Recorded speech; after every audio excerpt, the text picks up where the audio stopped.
मुंबई में कंगना का उद्धव सरकार के खिलाफ हल्ला बोल जारी है। बीएमसी के कंगना का दफ्तर तोड़ने के बाद से कंगना लगातार महाराष्ट्र सरकार पर निशाना साध रही हैं। कंगना का कहना है कि उद्धव ने उनका घर तोड़ा, जल्द ही उद्धव का घमंड टूटेगा। उद्धव ठाकरे, तुझे क्या लगता है कि तूने फिल्म माफिया के साथ मिलके मेरा घर तोड़ के मुझसे बहुत बड़ा बदला लिया है? आज मेरा घर टूटा है, कल तेरा घमंड टूटेगा। कंगना लगातार सरकार पर हमला करती रही। कंगना ने सरकार की कार्रवाई की तुलना बाबर से की और अपने दफ्तर को राम मंदिर की तरह बताया। साथ ही चुनौती दी कि सरकार अब उनका घर तोड़कर दिखाए।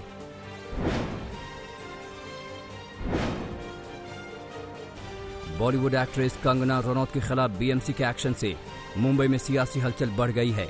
महाराष्ट्र के सीएम उद्धव ठाकरे, एनसीपी प्रमुख शरद पवार और शिवसेना के सांसद संजय राउत की मुलाकात हुई। तीनों नेताओं की ये मुलाकात देर रात सीएम आवास पर हुई। ये बैठक 1 घंटे से ज्यादा समय तक चली।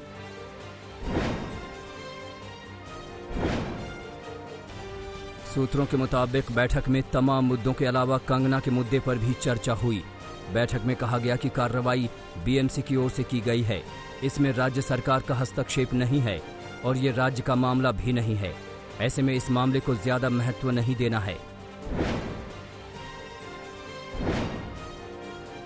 कंगना रनौत पर लगातार हमला कर रहे संजय राउत ने बीएमसी की कार्रवाई से पल्ला झाड़ लिया। राउत ने कहा कि बीएमसी ने यह काम बदले की भावना से नहीं किया है, न ही वो मामले को तूल दे रहे हैं।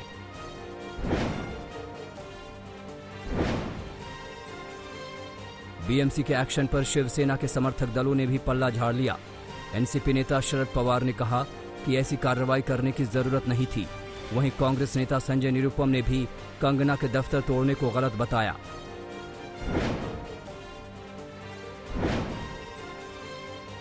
कंगना रनौत के ऑफिस को गिराए जाने की मुहिम पर बॉम्बे हाईकोर्ट ने रोक लगा दी है।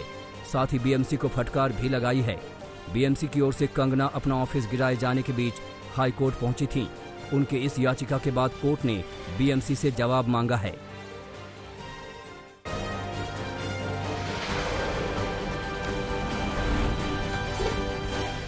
हिमाचल से मुंबई आते समय कंगना रनौत ने राम मंदिर का जिक्र किया और मुंबई पहुंचकर अयोध्या पर फिल्म बनाने की बात की तो कंगना से अयोध्या का रिश्ता खुद ब खुद जुड़ गया। इसका अयोध्या में भी रिएक्शन हुआ है। अयोध्या में साधु संतों ने कंगना का साथ देने की बात कही है। साधु संतों का कहना है कि बदले की कार्रवाई हो रही है। साधुओं ने महाराष्ट्र के मुख्यमंत्री उद्धव ठाकरे का फोटो जलाया और यही नहीं, कुछ साधु संत सीधे सीधे कंगना पर कार्रवाई को सुशांत सिंह राजपूत केस से भी जोड़कर देख रहे हैं और महाराष्ट्र सरकार को इस्तीफा देने की मांग कर रहे हैं। शिवसेना पार्टी का आज मैंने अंतिम संस्कार किया कि शिवसेना पार्टी खत्म हो चुकी है। शिवसेना पार्टी एक देश विरोधियों का संगठन बन चुकी है और अब जो है, जो भी देश की बहन बेटी का अपमान करेगा भारत में, भारतीय राजनीति में, उसके लिए कहीं जगह नहीं होगी। कश्मीरी पंडितों की तरफ से कंगना को समर्थन मिला है। कंगना ने कश्मीरी पंडितों पर फिल्म बनाने का ऐलान किया था। इससे कश्मीरी पंडित काफी खुश हैं। उनका कहना है कि इससे कश्मीरी पंडितों को लेकर सच सामने आएगा। We welcome the intent of Kangana Ranaut on making a movie on Kashmir because it is important that world knows how Pakistan, terror and jihad ensured ethnic cleansing of the aborigines of Kashmir and how half a million people, half a million citizens of this country have been homeless for last 30 years.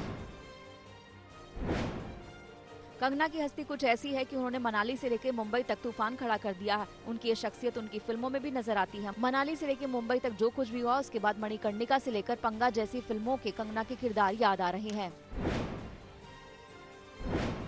Kangana Ranaut से महाराष्ट्र सरकार की जंग संजय राउत ने छेड़ी थी। अब कंगना मुंबई में है और उनका दफ्तर बीएमसी ने तहस नहस कर डाला है। तो क्या महाराष्ट्र सरकार ने अवैध निर्माण के बहाने कंगना से बदला लिया? इस मामले पर संजय राउत ने साफ साफ कुछ नहीं कहा। उनका कहना है कि यह हाईकोर्ट और बीएमसी के बीच का मामला है। अब संजय राउत कंगना को लेकर कुछ भी साफ कहने से बच रहे हैं। देखो, इस सरकार ने जो एक्शन लिया है, मैंने भी टीवी पे देखा है। वो सरकार, देखो सरकार है, बीएमसी है, एक अलग संस्था है, उसमें आप मुझे मत जोड़िए। सरकार को लगा होगा कोई इलीगल काम कहाँ हुआ है तो सरकार की तरफ से काम किया होगा। तो क्या हो गया? शिवसेना कानून कंट्रोल नहीं करती। कंगना के साथ शिवसेना का पंगा असल में सुशांत सिंह राजपूत की मौत पर सवाल उठाने को लेकर शुरू हुआ। जब रहस्यमय मौत को सीधे सीधे आत्महत्या मान लिया गया था, उस वक्त से कंगना उनके पक्ष में आ खड़ी हुई। कंगना ने पहले दिन से कहना शुरू कर दिया कि सुशांत की हत्या हुई है। कंगना उन लोगों में है जिन्होंने सबसे पहले सुशांत की मौत को बॉलीवुड में पसरे वंशवाद से जोड़ा था। उन्होंने 30 जुलाई को एक ट्वीट करके सवाल किया था कि यशराज फिल्म्स ने सुशांत को बैन क्यों किया और क्यों करण जौहर ने सुशांत से वादा करके उनकी फिल्म को ऑनलाइन डंप किया है। कंगना ने ये भी सवाल किया था कि सुशांत को एक ड्रग एडिक्ट, बलात्कारी और फ्लॉप एक्टर के रूप में क्यों पेश किया जा रहा है।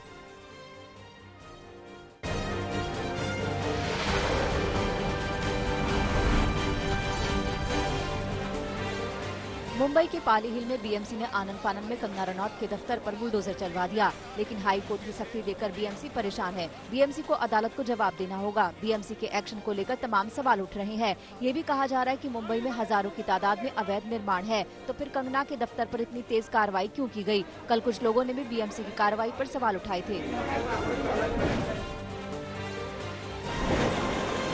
बॉम्बे हाई कोर्ट ने बीएमसी से सवाल किया है कि बीएमसी को कंगना के दफ्तर पर कार्रवाई की इतनी जल्दबाजी क्या थी। अदालत ने ये भी पूछा कि जब घर की मालकिन मौजूद नहीं थी तो बुलडोजर क्यों चलाया गया। अदालत ने ये भी पूछा कि बीएमसी ने नोटिस के जवाब का इंतजार क्यों नहीं किया। इन सवालों के जवाब देना बीएमसी के लिए आसान नहीं है। शायद इसीलिए बीएमसी के साथ सरकार भी बचाव के रास्ते पर है। कंगना को उनके दफ्तर पर एक्शन को लेकर बीजेपी का समर्थन मिला है। कंगना ने असल में अपने घर पहुंचने के बाद घर में तोड़फोड़ की तस्वीरें सोशल मीडिया पर डाल दी। इसके बाद बीजेपी नेता और पूर्व सीएम देवेंद्र फडणवीस ने भी एक्शन को गलत बताया और समर्थन दिया। इससे पहले भी बीजेपी के नेता कंगना का साथ देते रहे हैं। किसी ने आपके खिलाफ बात कही, इसलिए जब आप कार्रवाई करते हो तो ये कायरता है, बदले की भावना है, और महाराष्ट्र में इस प्रकार की भावना का कोई सम्मान नहीं हो सकता। जब बीएमसी के कर्मचारी और अधिकारी कंगना के पाली हिल स्थित मणिकर्णिका फिल्म्स के दफ्तर पर हथौड़े चला रहे थे, उस वक्त कंगना मुंबई में मौजूद नहीं थी। वो मुंबई के रास्ते में थी, लेकिन उन्हें पल पल की खबर थी और वो रास्ते से ही पलटवार कर रही थी। कंगना ने रास्ते से ही ट्वीट करके कहा, मणिकर्णिका फिल्म्स में पहली फिल्म अयोध्या की घोषणा हुई है। ये मेरे लिए इमारत नहीं, राम मंदिर ही है। आज वहाँ बाबर आया है, आज इतिहास फिर खुद को दोहराएगा। राम मंदिर फिर टूटेगा, मगर याद रख बाबर, ये मंदिर फिर बनेगा, ये मंदिर फिर बनेगा। जय श्री राम, जय श्री राम, जय श्री राम। कंगना रनौत के खिलाफ महाराष्ट्र सरकार ने ड्रग्स मामले की जांच शुरू कर दी है। ये जांच अभिनेता अध्ययन सुमन के इंटरव्यू का हवाला देते हुए की जा रही है, लेकिन अध्ययन सुमन का कहना है कि उन्हें इस विवाद में न घसीटा जाए। कंगना के खिलाफ उद्धव सरकार ने मकान पर एक्शन से भी पहले ड्रग मामले को लेकर हमला बोला था और जाँच शुरू करने का ऐलान किया था। नमस्कार, मैं हूँ अध्ययन सुमन। मैं एक्चुअली कल से बहुत ज़्यादा डिस्टर्ब हूँ, बिकॉज मेरा नाम फिर से ड्रैग किया जा रहा है एक ऐसे इंटरव्यू को लेकर जो मैंने 2016 में दिया था। मैं हाथ जोड़ता हूँ आप सभी से कि प्लीज़ मुझे इसमें ना ड्रैग करें। जो मुझे कहना था वो मैंने 2016 में कह दिया था। तब मुझे और मेरे पूरे परिवार को नेशनल टेलीविज़न पर रिडिक्यूल किया गया था, और अब मैं उस बात को भूल चुका हूँ, ज़िंदगी में आगे बढ़ चुका हूँ।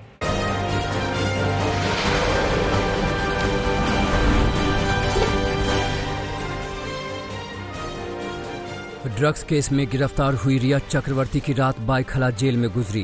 रिया और उसके भाई शोविक की जमानत याचिका पर आज मुंबई की विशेष अदालत में सुनवाई होगी, जहां कोर्ट रिया के बेल का फैसला करेगा।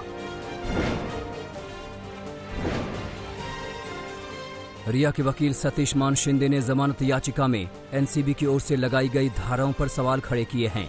रिया की ओर से एनडीपीएस की धारा 27A को गलत बताया है, जिसमें कहा गया है कि रिया के ड्रग्स के कारोबार में शामिल होने के कोई सबूत नहीं मिले हैं। रिया के वकील ने ड्रग्स की मात्रा को लेकर भी सवाल खड़े किए हैं। साथ ही कहा है कि रिया के अलावा बाकी लोगों में 27A की धारा नहीं लगाई गई। रिया की ओर से कहा गया कि रिया और शोविक के अलावा बाकी लोगों को जमानत पर छोड़ा गया है। वहीं रिया से पूछताछ के दौरान महिला अधिकारी के न शामिल होने पर भी सवाल खड़े किए हैं। साथ ही कहा गया कि रिया के पास से कोई भी ड्रग्स बरामद नहीं हुआ है।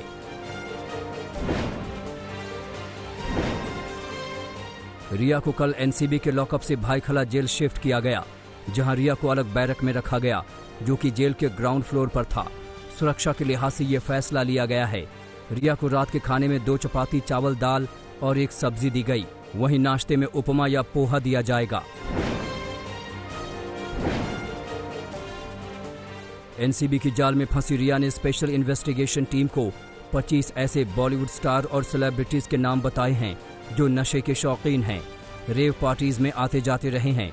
ऐसे में एनसीबी ने भी साफ कर दिया है कि रिया के इस कबूलनामे के बाद अब वो इन सेलिब्रिटीज को एक एक कर सम्मन भेजेगी और उनसे पूछताछ भी करेगी, जिसमें कई गिरफ्तार हो सकते हैं। सुशांत सिंह मामले को लेकर कांग्रेस नेता अधीर रंजन चौधरी ने बीजेपी पर हमला बोला है। उन्होंने कहा कि मशहूर स्टार सुशांत सिंह राजपूत एक भारतीय अभिनेता थे, लेकिन बीजेपी ने उन्हें बिहारी अभिनेता के रूप में बदल दिया। बीजेपी ने ये महज चुनावी माइलेज हासिल करने के लिए किया है।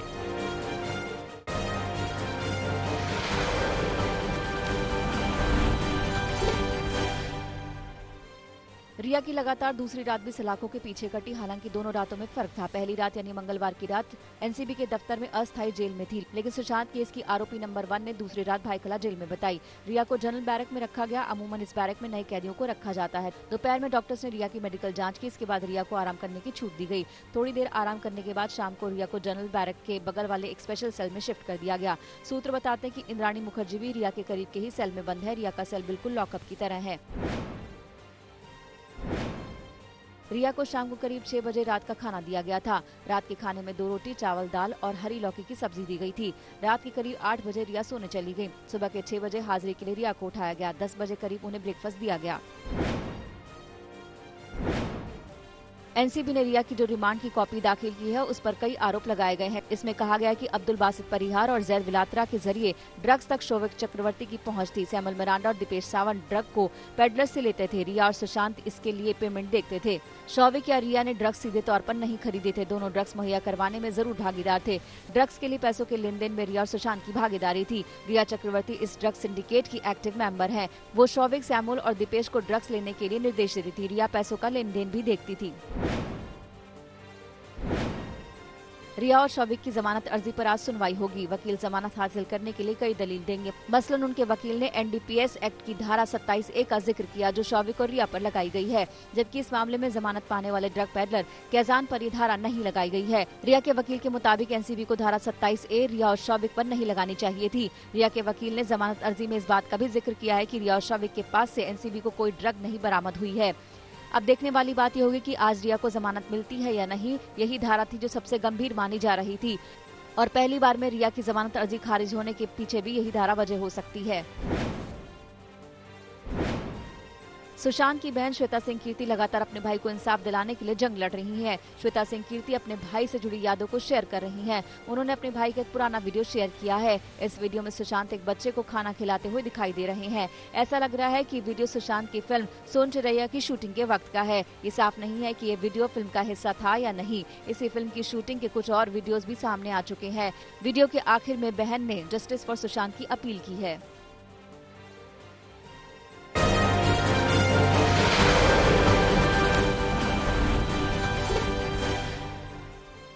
आज 5 राफेल लड़ाकू जेट भारतीय वायुसेना में शामिल करने की औपचारिकताएं पूरी हो जाएंगी। इसके लिए अंबाला एयरबेस पर आयोजित समारोह में रक्षा मंत्री राजनाथ सिंह के साथ फ्रांसीसी रक्षा मंत्री फ्लोरेंस पार्ले और भारत के शीर्ष सैन्य अधिकारी भी शामिल होंगे।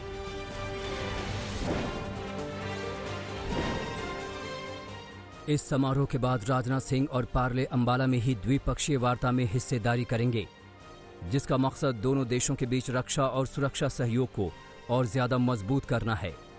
इस समारोह के साथ ही वायुसेना में पिछले 23 साल के दौरान पहली बार नए विमान शामिल होंगे। आखिरी बार 1997 में रूस से सुखोई जेट विमानों की खरीद की गई थी।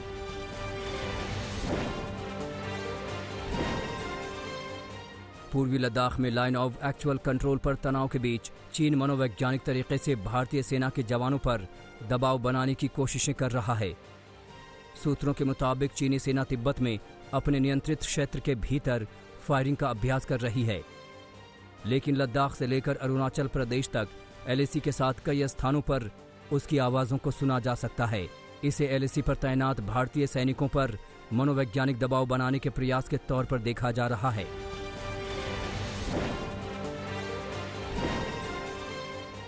भारत ने रेजांगला और रेचनला हाइट्स के पास भारतीय सेना के कब्जे वाली जगहों पर अपनी स्थिति मजबूत कर ली है। साथ ही इन ऊंचाइयों पर कंसर्टिना के तार लगा दिए हैं। चीनी सैनिकों को चेतावनी दी गई है कि अगर उन्होंने इसका उल्लंघन किया तो उन्हें इसका नतीजा भुगतना पड़ेगा।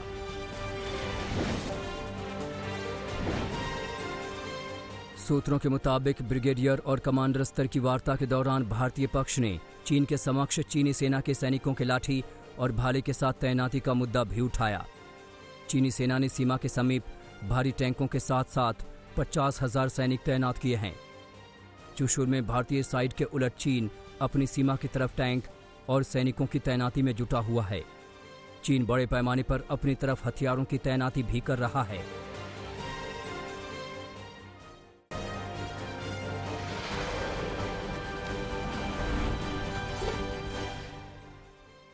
विदेश मंत्री एस जयशंकर एससीओ की बैठक में हिस्सा लेने के लिए रूस में हैं। 4 दिवसीय दौरे का आज तीसरा दिन है। कल एससीओ से अलग एस जयशंकर रूस के विदेश मंत्री सरगेई लावरोव के साथ मुलाकात की।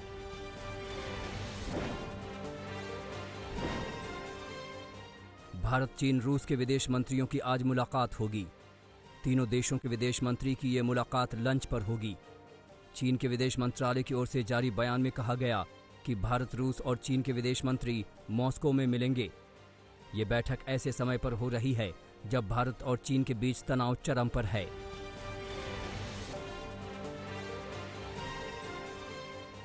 जम्मू कश्मीर में एक बार फिर आतंकी हमला हुआ है। जम्मू कश्मीर के अनंतनाग में आतंकियों ने ग्रेनेड से हमला किया। इसमें सीआरपीएफ के 2 जवान घायल हुए हैं। बताया जा रहा है कि जवानों पर यह आतंकी हमला अनंतनाग के लाल चौक एरिया में हुआ है।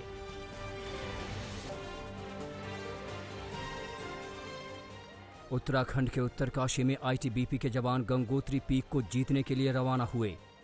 आईटीबीपी की 35वीं बटालियन का 53 सदस्यीय पर्वतारोही दल गंगोत्री पीक के लिए रवाना हुआ।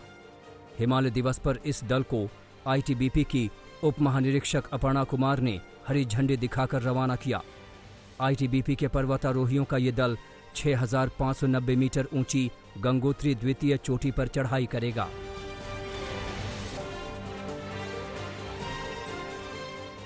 निर्वाचन आयोग में बिहार विधानसभा चुनाव के कार्यक्रम के ऐलान की उल्टी गिनती शुरू हो गई है। 10 सितंबर के बाद कभी भी चुनाव का ऐलान हो सकता है। बिहार विधानसभा के साथ बिहार में लोकसभा की 1 सीट और कई राज्यों की विधानसभा की हाल ही में खाली हुई 64 सीटों पर उपचुनाव भी होंगे।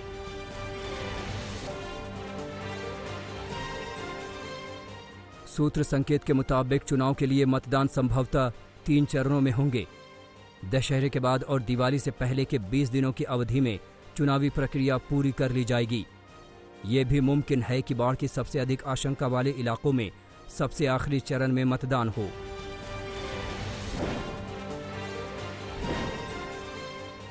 सुप्रीम कोर्ट ने आधिकारिक तौर पर मराठा आरक्षण पर रोक लगा दी। सुप्रीम कोर्ट ने मामले को बड़ी पीठ को ट्रांसफर कर दिया है। 5 या उससे ज्यादा जजों की बेंच ही अब इस पर अंतिम सुनवाई करेगी। अंतरिम आदेश देते हुए सुप्रीम कोर्ट ने कहा कि 2020-21 के दौरान नौकरी और एडमिशन में कोई मराठा कोटा नहीं होगा।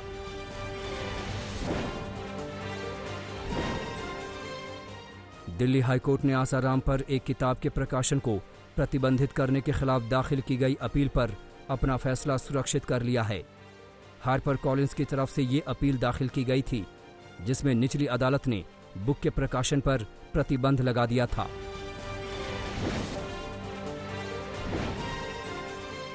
क्रिकेटर युवराज सिंह ने पंजाब क्रिकेट संघ के अनुरोध पर संन्यास से वापसी करने का फैसला किया है। इसे लेकर युवराज ने बीसीसीआई अध्यक्ष सौरव गांगुली को भी खत लिखकर अनुमति मांगी है। कोरोना ने दिल्ली में पिछले सारे रिकॉर्ड तोड़ दिए। दिल्ली में 24 घंटे के अंदर 4,000 से ज्यादा नए केस सामने आए हैं, जिसके साथ ही राजधानी में कोरोना संक्रमित मरीजों की संख्या 2 लाख के पार पहुंच गई है।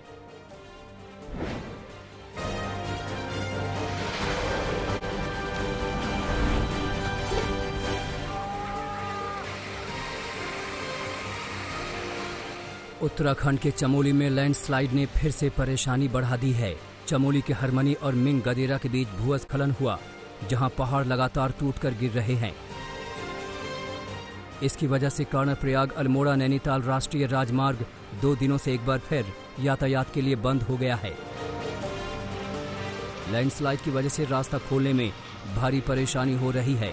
पहाड़ टूटने की तस्वीर लोग अपने मोबाइल में कैद कर रहे हैं और सिटी बजाकर हल्ला मचाकर यहां मौजूद लोगों को दूर जाने के लिए सतर्क कर रहे हैं।